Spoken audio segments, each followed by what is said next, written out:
It's a special edition of the Brad Field Weather Podcast, underwritten by our storm underwriter, Action Carpet and Floor Covering of Simsbury, a full-service family-run flooring company, and by McAllen Construction Company, servicing the entire state. I am Dan Lovallo. He is meteorologist Brad Field. It is February the 27th, late Monday morning as we put this podcast together. And, Brad, here we go. Something that has been unusual this winter, a winter storm warning is in effect. Dan, you remember that old commercial, the Maytag repairman? He was just sitting in his office all day waiting for the phone to ring and had his feet up on the desk and no one ever called because allegedly Maytag is so great. It's been that kind of winter for me. I've been just kind of sitting around the house and, nobody calls. My wife calls, but, a friend here and there. But I'll tell you what, that weekend when it was 5 below on Friday and then 9 below on Saturday, got a lot of calls, a lot of people texting me, a lot of people on social media. The exact same thing is happening, Dan. I have my phone right here, and I keep looking down. Someone is calling or someone is notifying me. It does look like we're in for a busy week over the next week to, let's say, 10 days, maybe a week to 2 weeks. But the thing is, Dan, you cannot fight the sun and the sun's angle in the sky. And as you pointed out in the last podcast that we did, the lengthening of the days, 2 minutes in the morning, 2 minutes in the evening. It was less than a month ago. I get up with my wife every morning to sort of help get her off to work. And we get up at about 5:45 and it would be pitch black. And by the time she would leave around 6:45, it would still be pitch black. Well, now by 6:10, it's light out. So, we've got the lengthening days. So even though winter is trying to come in and we're trying to see a wintry pattern take over, the problem is we are fighting the solar angle. So we are going to get snow. We're going to get it tonight. We're going to get it Tuesday. Then we're going to get it again later Friday night, and Saturday. But this time of year, I'll tell you, even if the upper atmosphere can support snow, the surface temperatures can still, if the sun is out, pop up to between 45 and 50. And then all of a sudden, if it starts precipitating, it can go from rain over to heavy snow right away. So we are going to see a cold upper atmosphere, but we're going to see that warming ground just simply because of the solar angle. So when we have a winter storm warning, what does that mean? Is that a guarantee we are going to get a substantial amount of snow? Yeah, in the National Weather Service's way of thinking. And there are the winter storm warning definition is tailored to whatever community you happen to live in. For example, Dan, Litchfield County, where you live, is under the jurisdiction of the Albany National Weather Service. And you guys get a lot of snow. You get the most snow of anybody in Connecticut. So the rules are a little bit different for you. A winter storm warning is posted for pure snow, not for ice. Ice is a different matter, but for pure snow when they're expecting 7 inches or more of accumulation. But that's tailored for you in Litchfield County. Now, if we move down to Atlanta, Georgia, they would probably issue a winter storm warning for what we had on Saturday, that little half inch of snow or whatever. So the rules change according to what city and market you're in. But in Connecticut, it's generally 6 inches for the state, except you have to get 7 up in Litchfield County to be under a winter storm warning. So the entire state is under a winter storm warning for tonight, Monday night, February 27th, and for the day Tuesday, February 28th. Well, my snowblower is primed and ready to go, but as we put this together on the 27th of February, how about timing out the storm? We are absolutely fine today.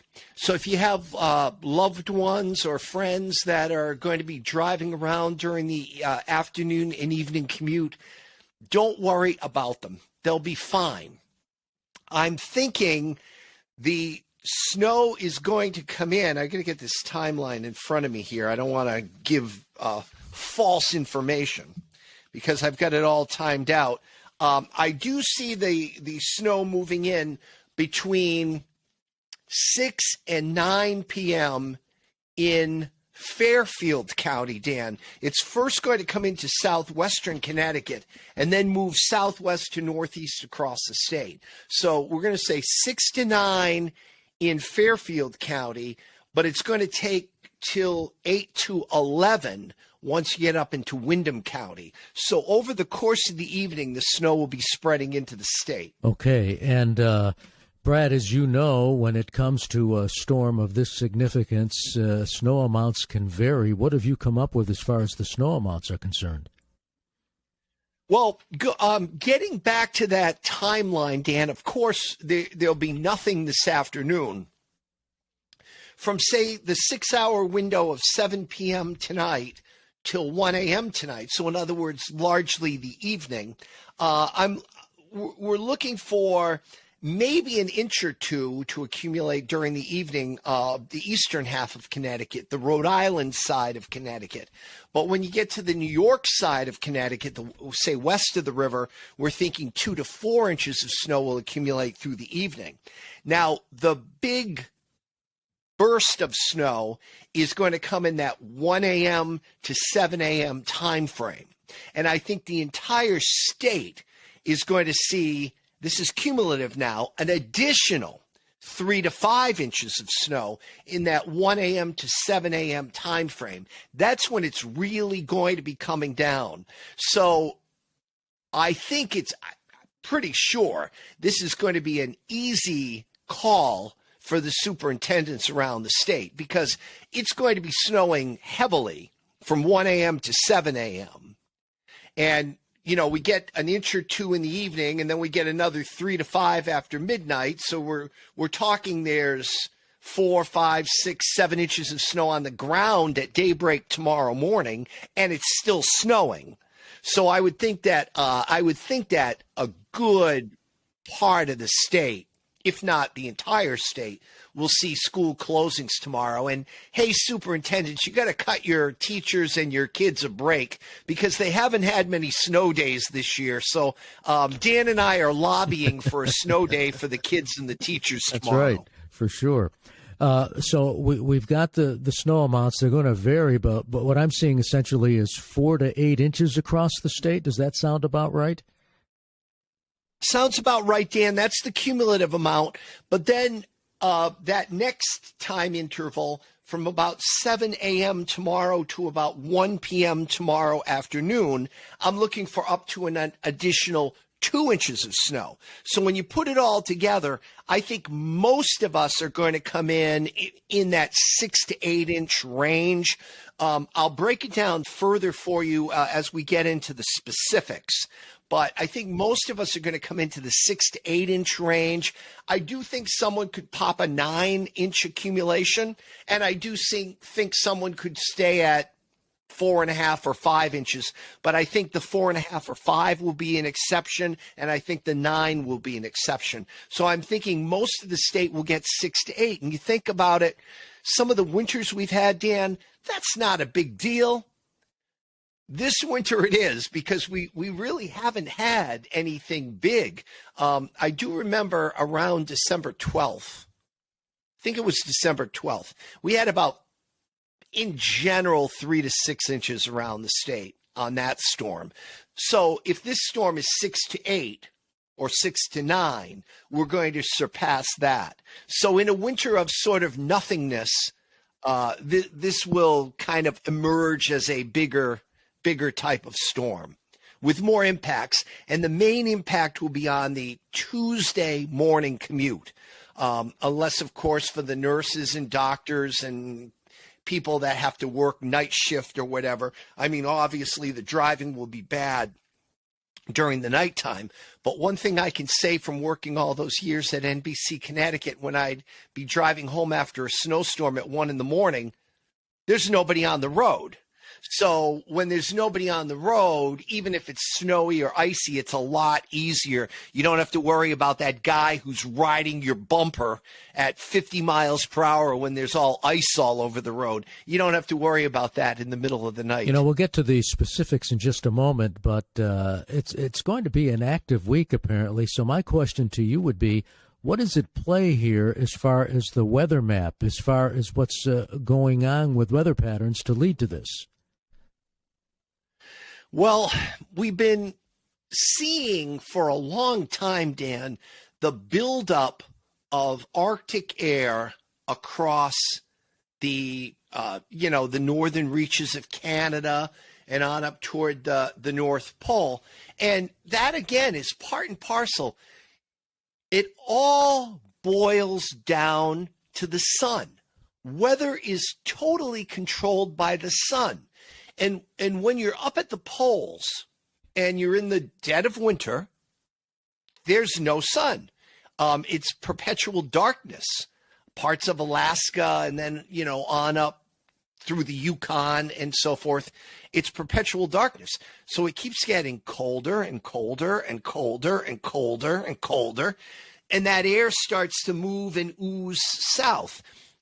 Typically, we can get a major storm that even if it rides up into the Great Lakes and we get temperatures in the 50s here because we're on the warm side of the storm, a lot of times what that storm will do is it will tug the cold air down into the United States.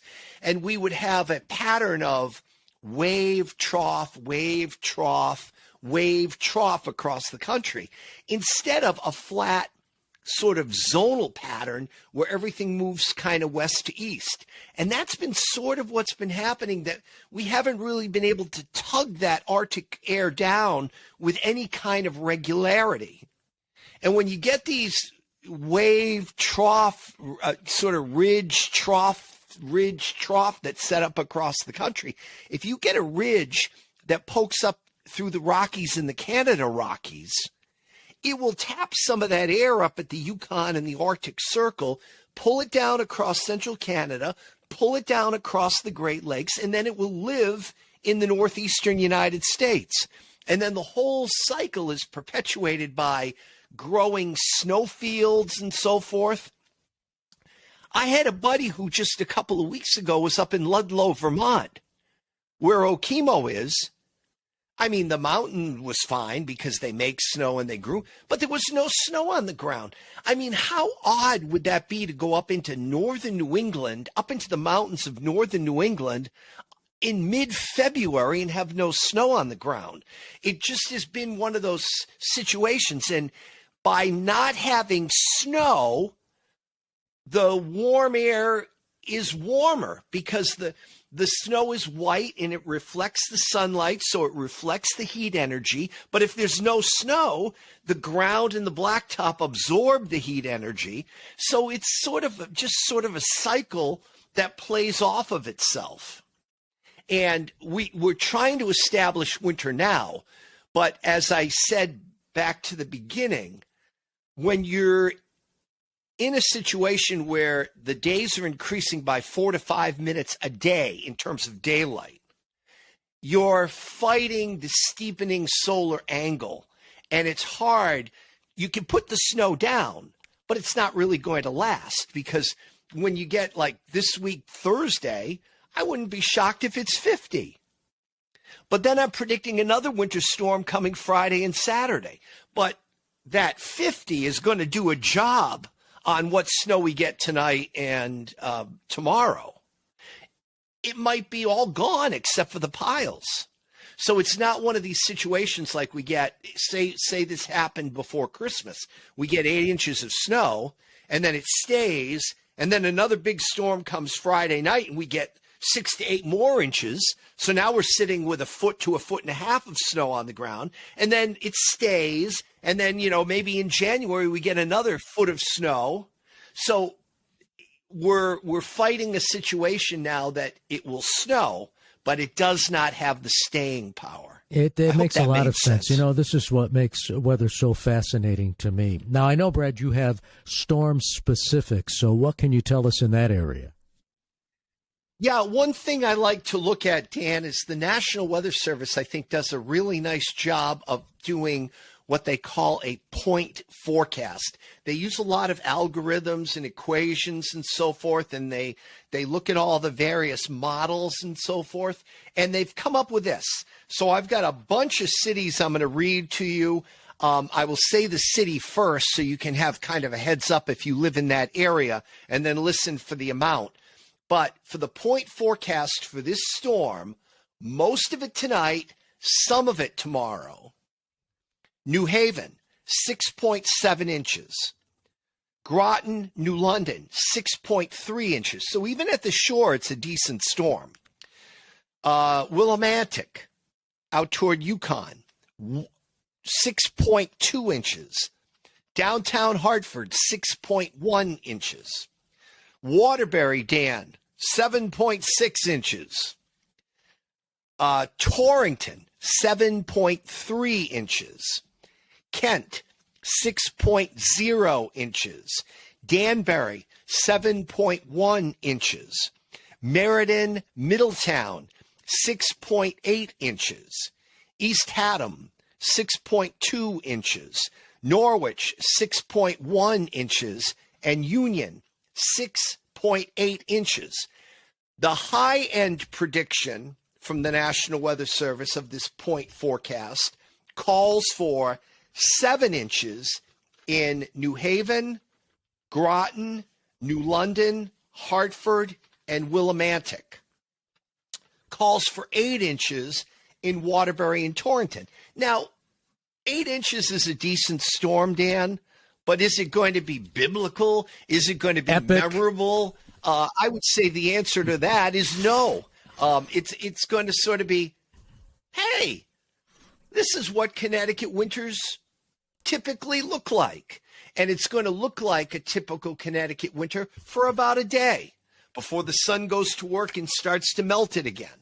So that is the low end, the high end. The low end pretty much for everybody in the state is 3 to 5 inches. So what the National Weather Service is saying is that there's a 90% chance that the whole state gets 3 to 5 inches of snow, and that there is some chance of this 7 to 9 inch amount coming to fruition. I'm in the middle. I've got the 6 to 8 inch amounts for most of us. The probabilities of getting more than half a foot, and when you get over a half a foot, you start thinking, this is a decent storm. The probability of getting over 6 inches is 10 to 15% on the Connecticut shoreline. So it should stop right around that 6 inch mark there. But then over 50% when we get up to you in the Northwest Hills, 47% in the city of Waterbury, but you go up Route 8, it gets to 55% up at your house, Dan, in Torrington. So there's a 55% chance that you will get above a half a foot of snow. The chances of getting 8 inches or more of snow diminish. The only towns and cities that are in the double digits there are Union at 20% and Torrington at 20% of getting 8 inches of snow. So, that's pretty much it. You're going to think of this when it's done as a moderate snowstorm. So most of it is tonight. Now, here's another thing that I wanted to point out. The whole idea of the sun and the sun's angle and everything, I was mesmerized on Saturday by the fact that even though the high temperature on Saturday was only 23, after the snow started to let up in the mid-afternoon, the little half inch or 3/4 of an inch or whatever we got here at my house in East Windsor. I don't know. About that an inch of snow in Torrington. But the sun Yes. was just eating it up, and the blacktop was revealed. And it was 23 degrees. That is the thing about the solar angle and the strength of the sun this time of year.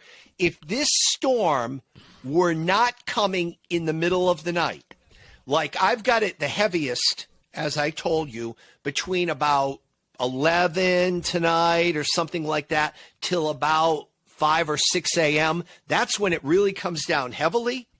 And I'm predicting up to 6 inches or so overnight tonight.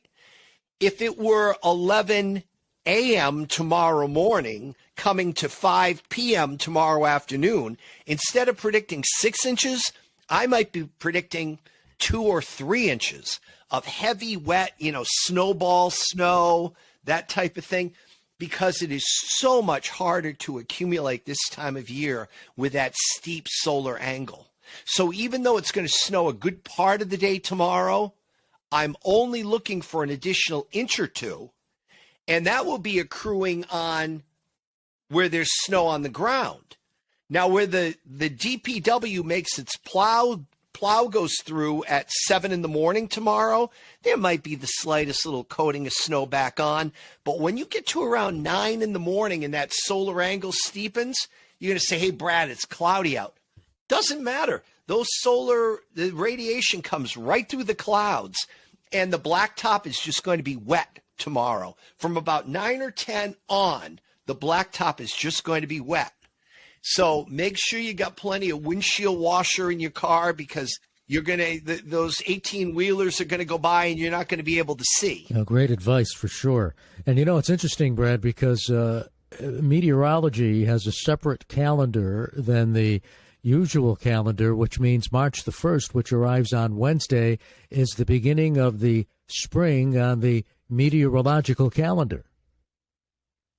Yep. Yeah, I've never been much for that, but I mean, I guess the thinking is it's way easier to do a total month than break down a month. Like in December, you'd have to attribute December 1st through 21st as autumn, and then the 21st through 31st as winter. And then conversely, when you get into March, you'd have to treat the 1st through the 21st as winter, and then the 21st through the 31st as spring. So I guess they think it's much easier to just say all of December, all of January, all of February is winter. But I always look at the analogous kind of thing, that I always think like July is our hottest month. Analogous to July is January, our coldest month. February, still very wintry. We can get some big storms. August, we can still get some good heat waves. You're watching the tropical Atlantic for hurricanes and whatever. September, summer's on its last gasp, but you can still get some hot days. I always look at March. Winter's on its last gasp, but you can still get some cold days. So I kind of look at it that way That's myself. how I look at it. It's interesting that you say that, because I've always looked at it that way as well. We used to have a summer cottage when I was a kid growing up, and it was in Portsmouth, Rhode Island. And through the summer months, June and July and most of August, 90% of the time, the wind would be coming up the river right at us out of the south.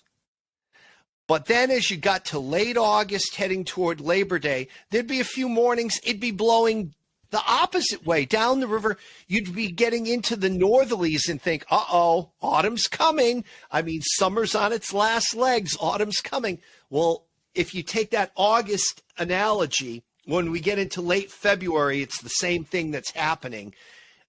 Winter's on its last legs, and spring is trying to fight its way in. Interesting stuff. Brad, before we wrap up things, we want to take a look at what's on the weather map plus our forecast. So, because you talked about the interesting week it could be, what does it look like on the weather map? Yeah, the low about 7 o'clock this evening is going to be around Cleveland, Ohio. And I remember on the podcast last week, I was talking about a secondary taking over around Charleston and riding up to about Martha's Vineyard. It does look like that secondary is going to form tonight around Chesapeake Bay and then move off Atlantic City tomorrow morning and then move out to sea. So when a storm in the wintertime takes that track under us, it's usually good if you like snow. And it's going to be good this time. The whole state is going to get this moderate snowstorm tonight. Now, post-storm on Wednesday, high pressure is going to be centered over Albany, so it's going to be a beautiful day, cold morning, but then temperatures should get up into the low 40s, something like that on Wednesday. Thursday, we're going to have a weak little low pressure system kind of move across New York and central New England. That would be to our north. So we could get way up into the 40s on Thursday, and there could be a light shower or two around. Now, meanwhile, excuse me, their last remnants of the cold are still there. But next Thursday, while we're watching that little low track across central New England, a major storm is going to be forming in the Texas Panhandle. Now, that major storm will be into western Kentucky by Friday morning with a warm front extending to Cape Hatteras. This whole system from western Kentucky to Hatteras is going to resolve itself by Saturday morning to a place I haven't talked much about this year, Dan, the benchmark.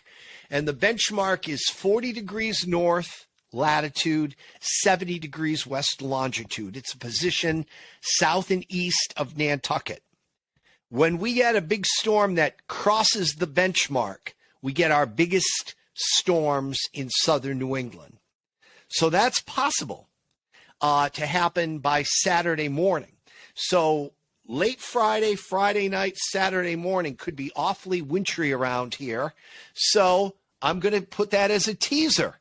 This is our storm-specific podcast. We're going to have a teaser for our regular late week podcast to tune in, and I will have details on the Friday night, Saturday morning storm. Okay. And on that note, and again, we're putting this together on February the 27th, late Monday morning. What does our immediate forecast look like? All right, Dan, increasing clouds this afternoon. They'll be getting thicker. The sun will be getting dimmer. Tonight, winter storm warning in effect. The snow breaking out in southwestern Connecticut between 6 and 9 p.m. The snow breaking out, say, from the center part of the state, north and east, from about 8 p.m. to 11 p.m. Once it gets underway throughout the whole state by 11 p.m., it will snow very hard between 11 p.m. and 5 a.m. So when you wake up tomorrow morning, there will be 3 to 6 inches on the ground statewide. But that's not the whole storm because it's still going to be going tomorrow morning. Snow tomorrow, I'm saying mainly during the morning. Around lunchtime tomorrow, it'll be petering out, but there can still be flurries tomorrow afternoon. Temperatures in the 30s, an additional 1 to 3 inches of accumulation. Most of us are going to come in that 6 to 8 inch range of snow when you tally it all up. And some of us, maybe out toward you, Dan, 9 inches could occur. So this will be, in terms of 2022, 2023, a decent storm. Even though it's kind of in a bad winter, ho-hum, but this winter, it's a decent storm. Wednesday, sunny, temperatures in the 40s. Thursday, a passing shower or two, temperature in the 40s. Friday, because the lower atmosphere will be fairly mild, the upper atmosphere cold, rain might break out, but it will rapidly change over to ice pellets and snow as it mixes the cold air down. Saturday night, snow. Friday night, snow. Temperatures in the 20s. And Saturday, snow in the morning, then partial clearing and temperatures in the 30s. So, hey, we got a solid week of winter coming up. That's for sure. And, it's interesting. On these podcasts, we don't name the storms. We call everything storm-specific. Storm-specific. Yeah. I like that. Very good. It's a storm-specific storm. Well, Brad, on that note. And thank you to Kevin and Stephen over at Action Carpet. And thanks to Mike and Christine at McAllen Construction. They are great friends, but they are also our underwriters, and we appreciate them very much. And on that note, to you and Sandy and our podcast audience, be safe, my friend. You too, Dan. Thank you very much. And you and Susan, stay safe during the storm and have a lot of cocoa. The storm-specific Brad Field Weather Podcast has been underwritten by our storm-specific underwriter, Action Carpet and Floor Covering of Simsbury, a full-service family-run flooring company, and by McAllen Construction Company, your place for residential projects to snow removal.